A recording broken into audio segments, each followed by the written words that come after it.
I found a pre-written breakup script hidden in our shared digital work folder. It wasn't just a crumpled note or a draft of an email I'd accidentally stumbled upon.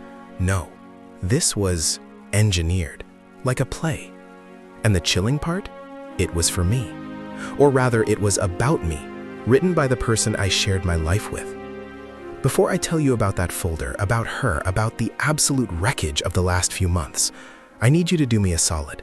If any of this resonates, if you've ever felt that knot in your stomach, that gut punch of betrayal, hit that like button. Seriously, it helps get this story out to people who might need to hear it. And if you're not already subscribed, please hit that subscribe button too. We've got a lot more to unpack here and you won't want to miss it.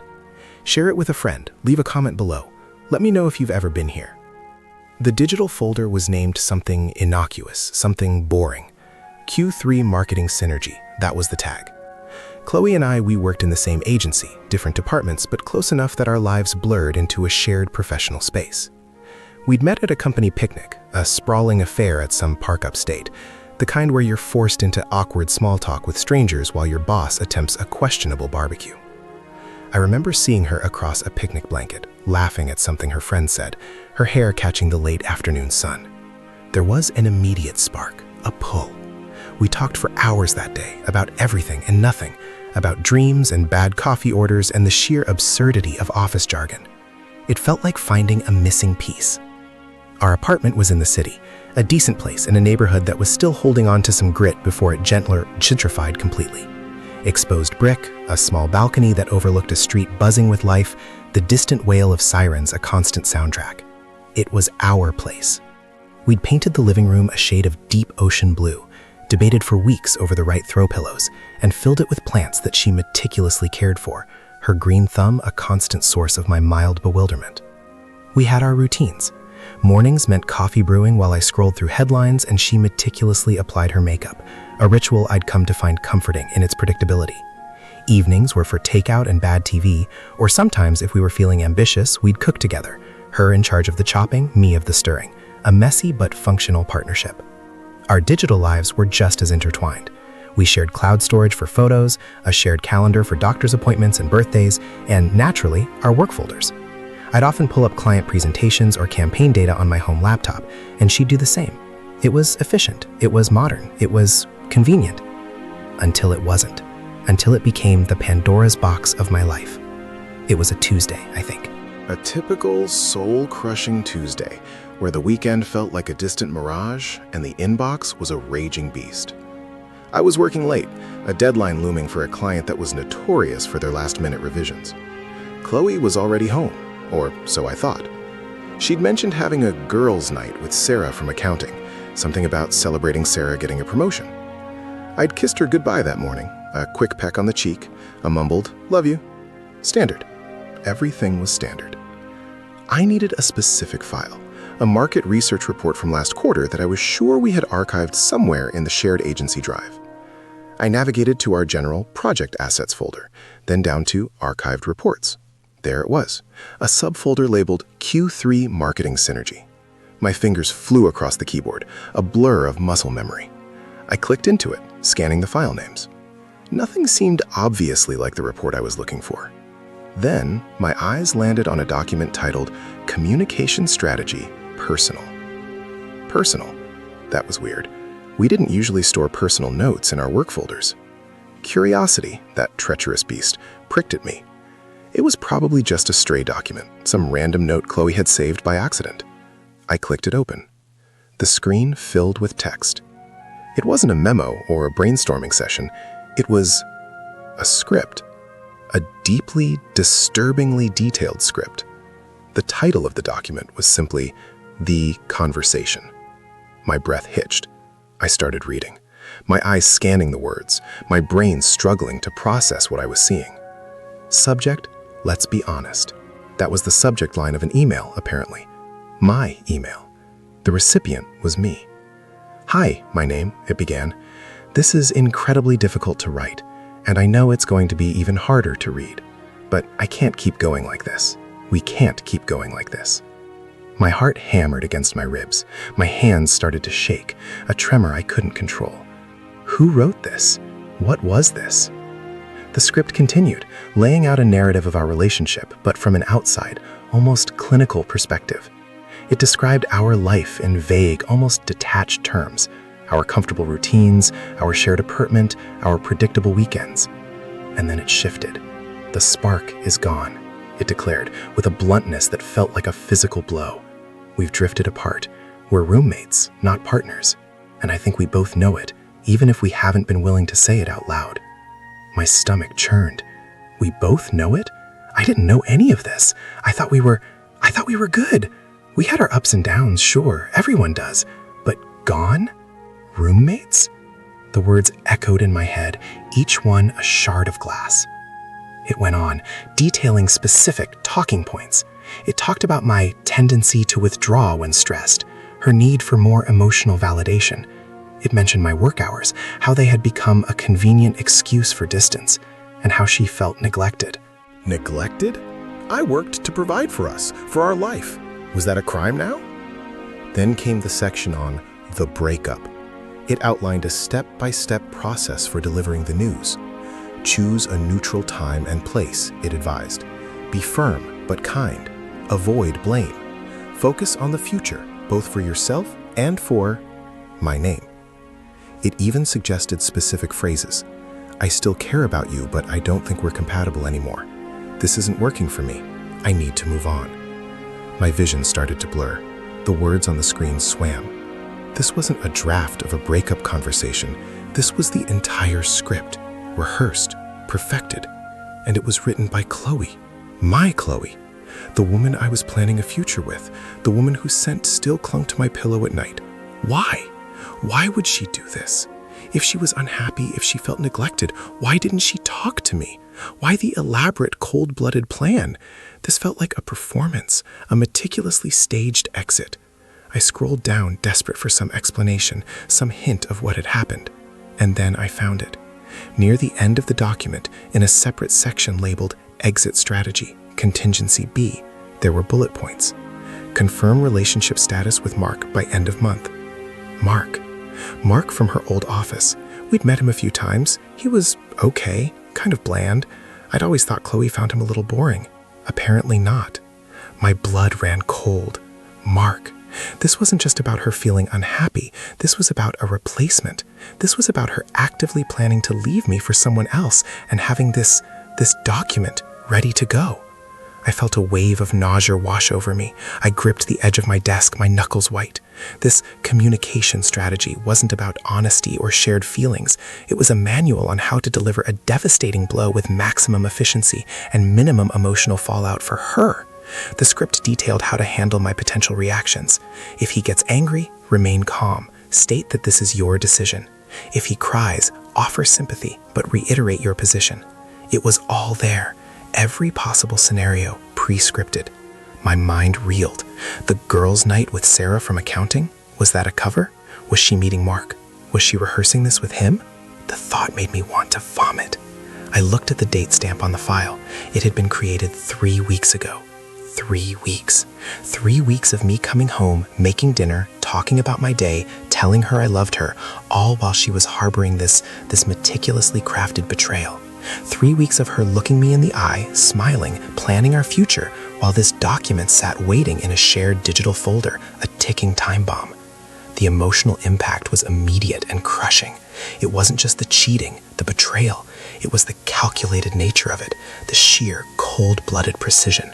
It stripped away any illusion of spontaneity, any belief in genuine affection. It felt like every moment we'd shared in the last 3 weeks, and perhaps longer, had been a lie, a performance. She had been acting. My hands were trembling so violently now that I had to put them flat on the desk to steady them.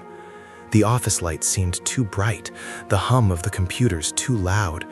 I felt a profound sense of isolation, a sickening disconnect from the reality I thought I knew.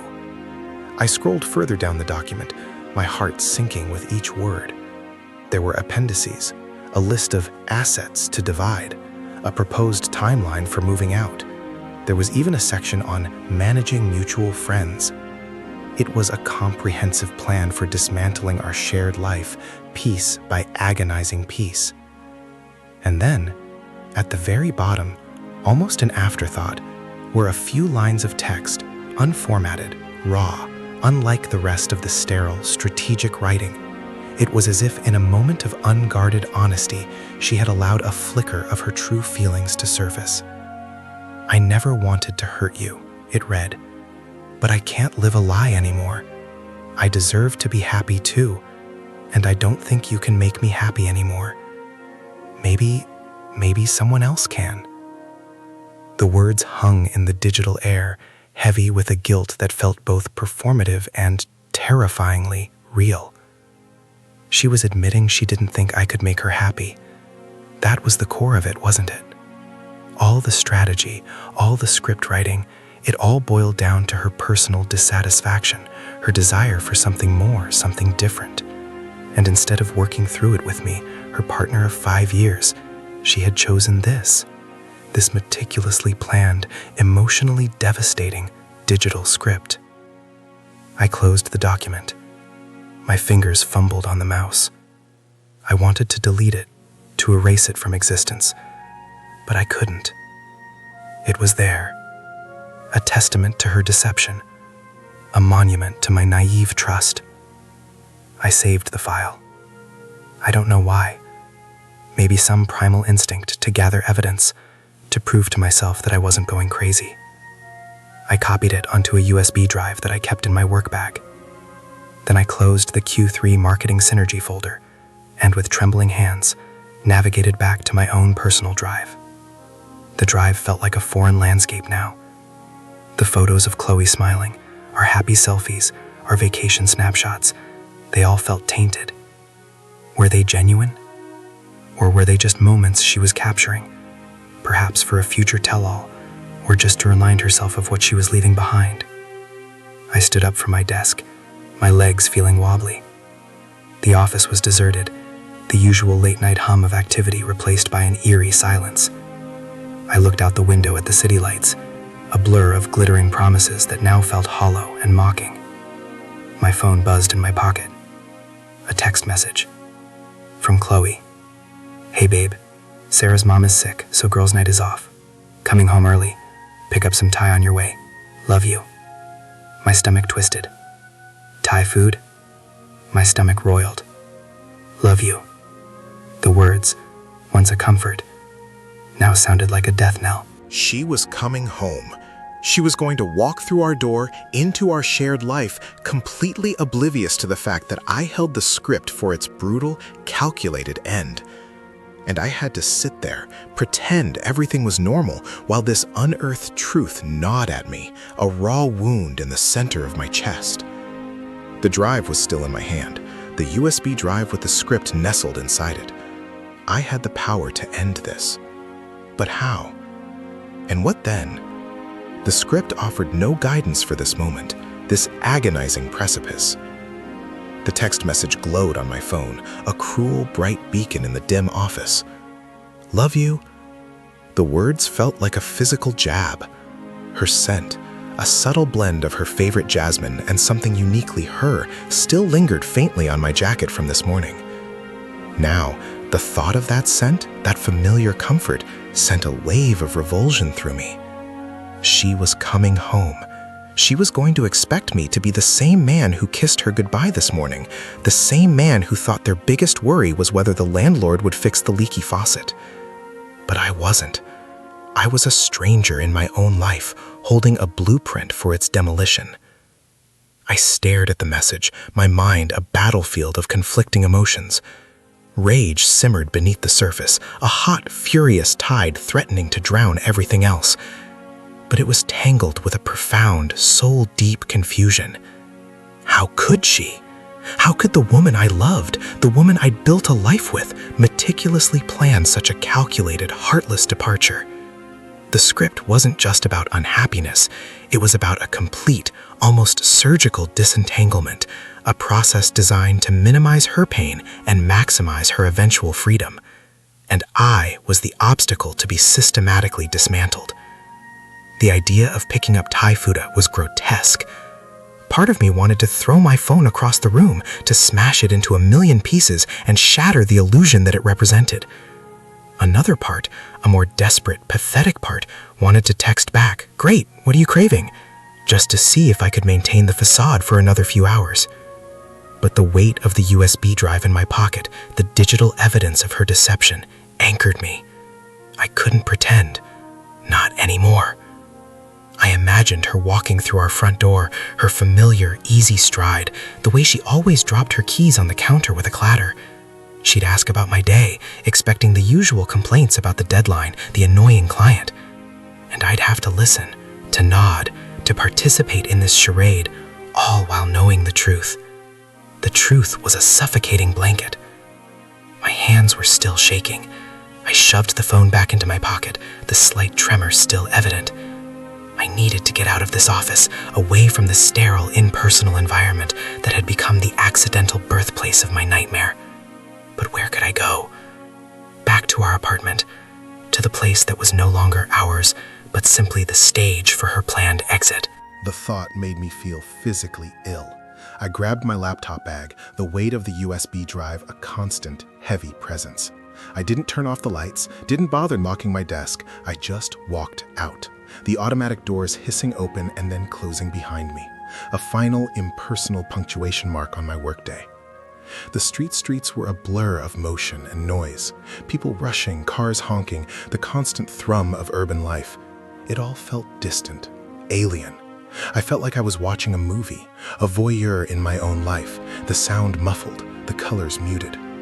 I walked without direction, my feet carrying me through familiar neighborhoods that now seemed warped and unfamiliar. Every couple I saw walking hand in hand, every laugh I overheard felt like a fresh stab. They had no idea. They were still in their own realities, their own narratives, unburdened by the corrosive truth of betrayal. I ended up at a dive bar I sometimes went to with colleagues after work. Dimly lit, smelling of stale beer and desperation, it felt like a fitting place to gather my scattered thoughts. I slid into a booth in the back, the worn vinyl cool against my skin. I ordered a whiskey, neat. The bartender, a burly guy with tired eyes, just nodded and poured. I didn't need small talk. I just needed to sit, to breathe, to try and make sense of the incomprehensible. The script. I kept replaying parts of it in my head. The spark is gone. We're roommates, not partners. Those phrases gnawed at me. Had I been that oblivious? Had I been so caught up in work, in the routines, that I'd missed the fundamental shift? I replayed our last few weeks together. The movie nights, the Sunday brunches, the way she'd lean her head on my shoulder. Was all of that just a performance for her? Was she looking for signs that I was still invested just so she could tick off another box in her communication strategy, personal? And Mark. The name echoed like a curse. Mark from her old office. I remembered him now. A little too eager to please, a little too bland. Chloe had always said he was a nice guy, but that there was no chemistry. No chemistry.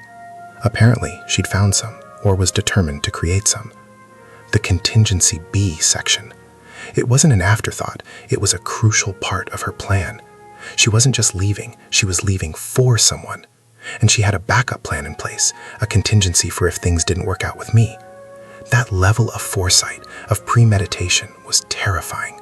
It implied a deep-seated desire to be out, to be free, that I had completely failed to recognize. I took a long swallow of whiskey. The burn was sharp, but it was a welcome sensation, a grounding force against the swirling chaos in my head. I pulled the USB drive out of my pocket, holding it in my palm. It was small, insignificant, yet it contained the destruction of my world.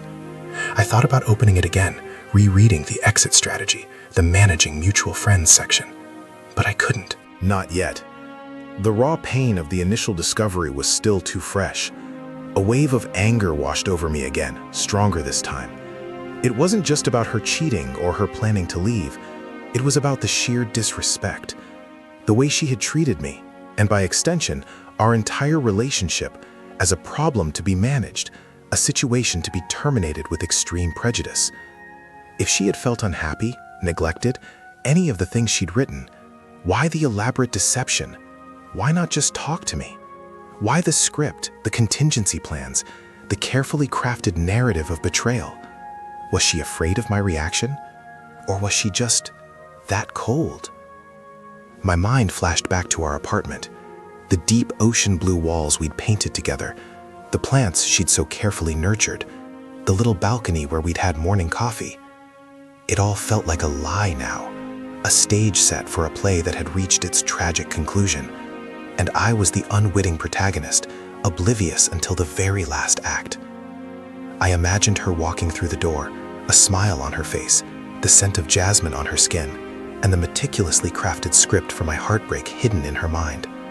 The thought made my hands clench into fists. I wanted to confront her, to shove the USB drive in her face and demand an explanation. But the script had planned for my anger too. Remain calm. State that this is your decision. She was prepared for that. She had a response for everything. This wasn't a sudden outburst of emotion. This was a planned operation, and that's what made it so insidious. It wasn't a moment of weakness. It was a calculated move. I finished my whiskey, the ice clinking against the glass. I signaled the bartender for another. I needed to stay here, out of the apartment, out of her orbit for a little longer. I needed time to process this, to absorb the enormity of it. But time was something I seemed to have in short supply. She was on her way home. She expected Thai food. She expected me to be normal. My phone buzzed again. This time it was a call. Chloe. My heart leaped into my throat. I stared at the screen, the name a stark reminder of the shattered reality. I let it go to voicemail. I couldn't talk to her. Not now. Not like this. What was I supposed to do? Walk in, greet her with a smile, and then, at some point, casually mention that I had found the script for her breakup conversation in our shared work folder? Hey honey, got that tie? Oh, by the way, I stumbled upon your communication strategy personal document. Funny coincidence, huh? The sarcasm was bitter. The thought of it a dark, desperate humor that offered no solace. The bartender placed the second whiskey in front of me. I barely registered it. My gaze was fixed on the USB drive, sitting innocently on the table. It held the truth, the cold, hard facts of her deception, but it didn't offer any answers to the questions swirling in my head. Why me? What did Mark have that I didn't?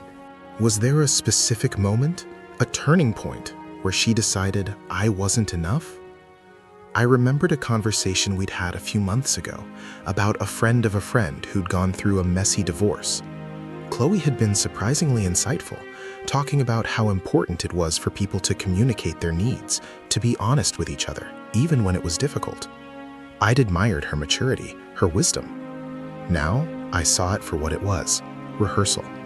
She was practicing how to deliver difficult truths, how to navigate the emotional minefield of a breakup, all while being the architect of one herself. The anger was still there, a dull ache, but a profound sadness had begun to creep in. It was the sadness of realizing that the person you thought you knew, the person you loved, was a stranger, a carefully constructed persona. All those shared moments, the laughter, the arguments, the quiet intimacies, were they all just performances? Had she ever truly loved me, or had I just been a placeholder, a comfortable arrangement until something better came along? I thought about the exit strategy, contingency B. It implied a level of foresight that was both impressive and terrifying. She hadn't just thought about leaving, she had planned for it. She had laid the groundwork, anticipating potential obstacles, formulating responses. It was like she had been preparing for this moment for a long time, slowly and methodically dismantling our shared reality from the inside out. My mind flashed to Sarah from accounting. The girls' night. Was that a real event or just a cover for something else? Had Sarah been involved in this? A confidant? A co-conspirator? The thought of Chloe enlisting our friends, our shared network, into her deception was almost too much to bear. I picked up the USB drive, its cool plastic smooth against my fingers. I could delete it. I could try to forget I ever saw it. But the knowledge was already etched into my mind, a permanent scar. Ignorance was no longer an option. I had to face this. I had to confront her. But how? The script offered no guidance for this raw, immediate moment of discovery. It was designed for the aftermath, for the controlled demolition, not for the explosion. My phone vibrated in my pocket. Another text from Chloe. On my way home now. Hope you're hungry. See you soon, my love. My love. The words mocked me. I looked at the USB drive, then at my phone. I had the power to shatter her carefully constructed plan, to blow up her meticulously crafted exit. But what would that leave me with? More pain? More confusion? The script offered a path to her freedom, but it left me standing in the wreckage with no instructions, no roadmap. I stood up from the booth, my legs feeling heavy, like they were encased in lead. The second whiskey sat untouched. I needed to go home. I needed to face her. The knowledge in my pocket was a ticking time bomb, and I couldn't hold on to it forever. But the thought of walking into our apartment, into the heart of her deception, with this weapon in hand, filled me with a dread so profound it was almost paralyzing. The script was a blueprint for ending things, but it gave me no direction for how to survive the end. I was trapped between the life I thought I had and a brutal reality of its undoing. The front door of the bar loomed, a gateway to a confrontation I wasn't sure I was ready for, but one that was now unavoidable. The streetlights cast long, distorted shadows as I finally started walking, the bar a fading hum of noise and regret behind me. My feet carried me through the familiar maze of streets, each corner turned a step closer to the inevitable. Our apartment building loomed, a brick monolith against the bruised twilight sky, suddenly a fortress of lies, a gilded cage I had unknowingly inhabited. My breath hitched in my chest, a tight knot of dread and a desperate, flicker-hot anger. The whiskey was still burning in my gut, a harsh, unwelcome companion, but it did nothing to numb the cold, sharp edge of certainty. She was inside, or would be soon, and she expected me. She expected the man she'd kissed goodbye that morning, the man who hadn't yet discovered the meticulous blueprint for his own emotional demolition. I fumbled for my keys, my hands slick with a cold sweat. The click of the lock in the deadbolt echoed in the sudden silence of the hallway, a sound that used to be a comfort, a signal of homecoming. Now it was a fanfare for the end of everything. The air inside was warm, thick with the faint, familiar scent of her perfume, a cruel echo of a happiness that had been a carefully constructed illusion. The lights were on, soft and welcoming, casting a warm glow on the living room. Thai takeout bags sat on the counter, a testament to the charade, a stark reminder of the meal she'd expected us to share. The aroma, a spicy mix of basil and ginger, usually a signal of comfort and shared routine, now made me gag. She was in the kitchen. I could hear the faint clatter of dishes, the low murmur of a radio. My heart hammered against my ribs, a frantic drumbeat against the stillness. I stood in the doorway, my gaze sweeping over the room, trying to reconcile the everyday domesticity with the monstrous betrayal I held in my pocket. The worn couch where we'd curled up for countless movie nights, the framed photos of us laughing on vacation, the little ceramic bird she'd bought at a craft fair. All of it felt tainted, a backdrop to a play I was only just beginning to understand. Every object, every detail, was a witness to her deception, a silent accuser. "Hey, you're home!" Her voice, light and cheerful, cut through the silence. She emerged from the kitchen, a dish towel tucked into the waistband of her jeans, a smile on her face. It was the same smile I'd fallen in love with, the one that crinkled at the corners of her eyes. But now, knowing what I knew, it felt predatory. She walked towards me, her movements fluid and easy, the practiced grace of someone who knew exactly where they were going. I stood frozen, unable to move, the USB drive a burning ember in my pocket. "Rough day?" she asked, her eyes scanning my face, searching for something, anything, that would confirm her narrative. The script. I could see it playing out in her mind, the anticipated conversation, the careful deployment of pre-approved phrases. My silence must have registered. Her smile faltered. Just a fraction, a subtle shift in her demeanor that spoke volumes.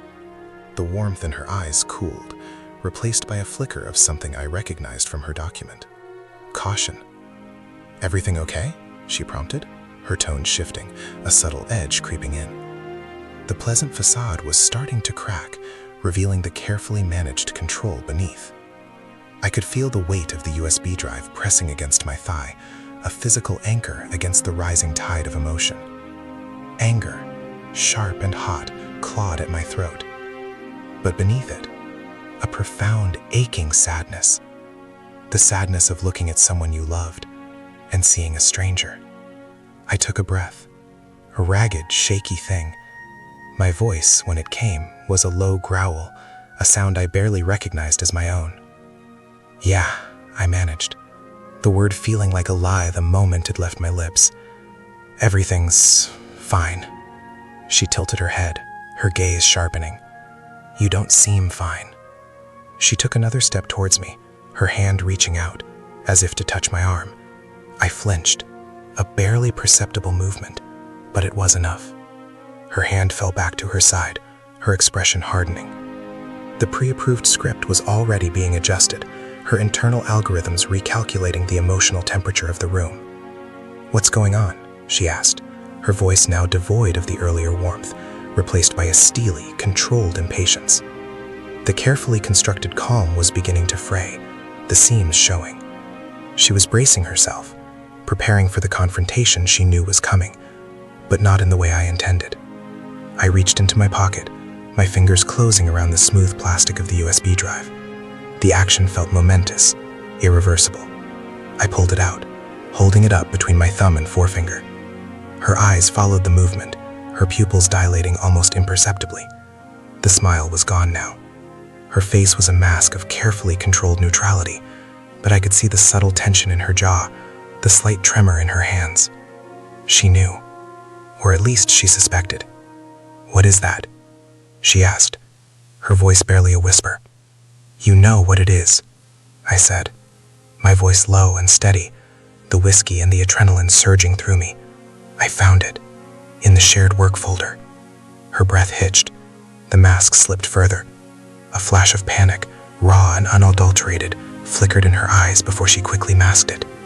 "I don't know what you're talking about," she said, her voice tight, strained. "Don't you?" I took a step towards her, closing the distance between us. The air crackled with an unspoken tension. Exit strategy, personal. Communication strategy, personal. Contingency B, ring any bells?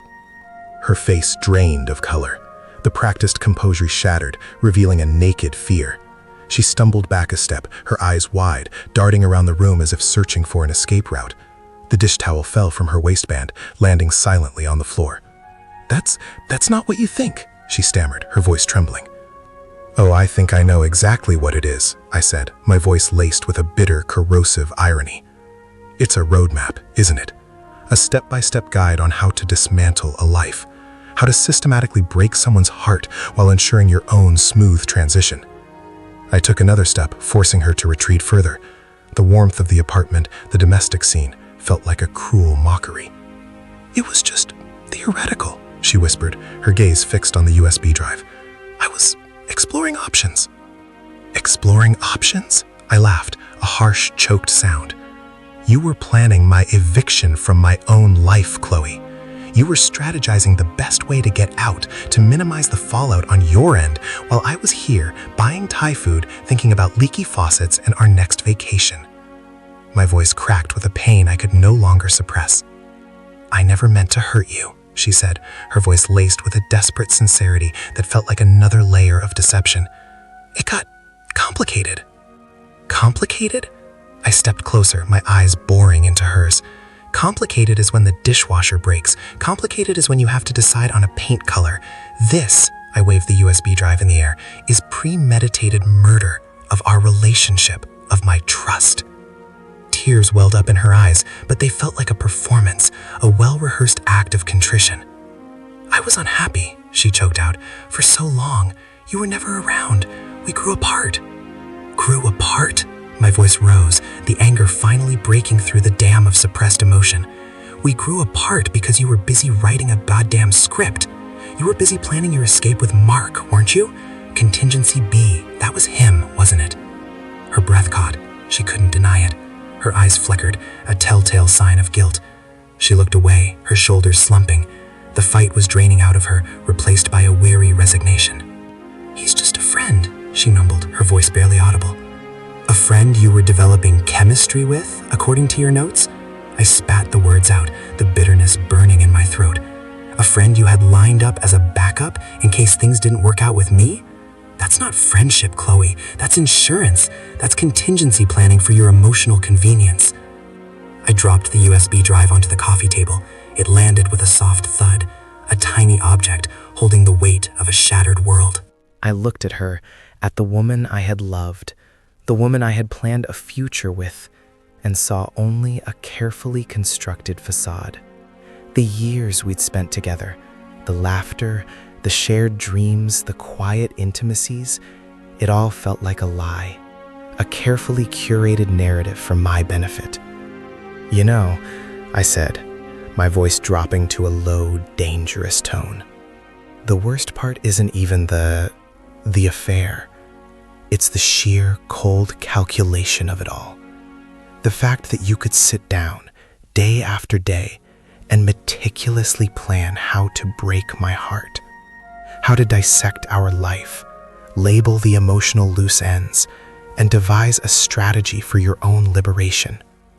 Tears were streaming down her face now, but they no longer held any power over me. They were just water, evidence of the storm she had created, but incapable of washing away the damage. "I didn't know how else to do it," she whispered. "I didn't want to hurt you." "But you did," I said, my voice hollow. "You hurt me in ways I didn't think were possible. You took something beautiful, something real, and you turned it into a transaction, a business deal. And the worst part is, you were so damn good at it. You almost pulled it off." I walked past her, towards the balcony door. The cool night air was a welcome relief against my burning skin. I looked out at the city lights, a vast expanse of individual lives, each with their own stories, their own heartbreaks. She had tried to control the narrative, to manage the outcome, but she hadn't accounted for the raw, unpredictable explosion of truth. "I loved you," I said, my voice thick with emotion, the words a painful confession. "And you used me. You used our life as a stepping stone to something else. And you did it with a damn spreadsheet." I turned back to face her. She stood by the coffee table, her shoulders hunched, the picture of abject misery. But there was no pity left in me, only a profound, crushing emptiness. "You can have the apartment," I said, my voice flat. "You can have the Thai food. You can have the whole damn script. Just get out of my sight. I can't look at you right now." I walked past her again, my movements stiff, my body heavy with a grief that threatened to consume me. I grabbed my jacket from the hook by the door. I didn't pack a bag. I didn't take anything. There was nothing of me left here anyway. As I reached for the doorknob, she finally spoke, her voice raw with despair. "Where will you go?" I paused, my hand on the gold medal. I looked back at her, at the ruins of our life spread out around her. "I don't know," I said, the words feeling like a final, ragged exhale. "But I'll find out." And then I walked out, leaving the warmth, the lies, and the Thai food behind. The hallway was cold and silent, but the air outside was vast, and for the first time in a long time, it felt like mine. The weight in my pocket was gone, but the weight in my chest remained, a permanent, aching reminder of what had been lost. The night stretched out before me, a dark, unknown landscape. But at least it was real.